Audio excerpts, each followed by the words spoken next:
Welcome to Madasaling Pinoy, your prayer partner. Ngayon po ay ika-19 ng Marso. At ngayong araw, ipinagdiriwang po natin ang dakilang kapistahan ni San Jose, kabiyak ng puso ng mahal na Birhen. Ang mabuting balita ng Panginoon ayon kay San Mateo. Si Jacob, ang ama ni Jose na asawa ni Maria. Si Maria naman ang ina ni Jesus na tinatawag na Kristo. Ganito ang pagkapanganak kay Jesucristo.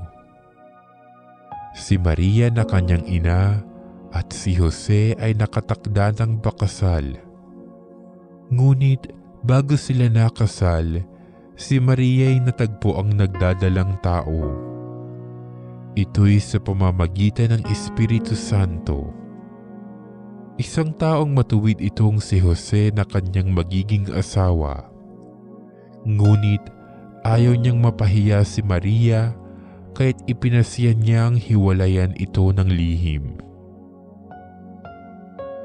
Samantalang iniisip ni Jose ito, nagpakita sa kanya sa panaginip ang isang anghel ng Panginoon. Sabi niya sa kanya, "Jose, anak ni David, huwag kang matakot na tuluyang pakasalan si Maria, sapagkat siya'y naglihi sa pamamagitan ng Espiritu Santo.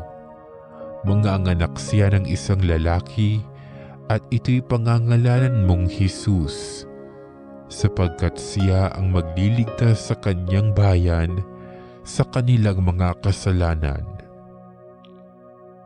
Nang magising si Jose, sinunod niya ang utos ng anghel ng Panginoon. Ang mabuting balita ng Panginoon.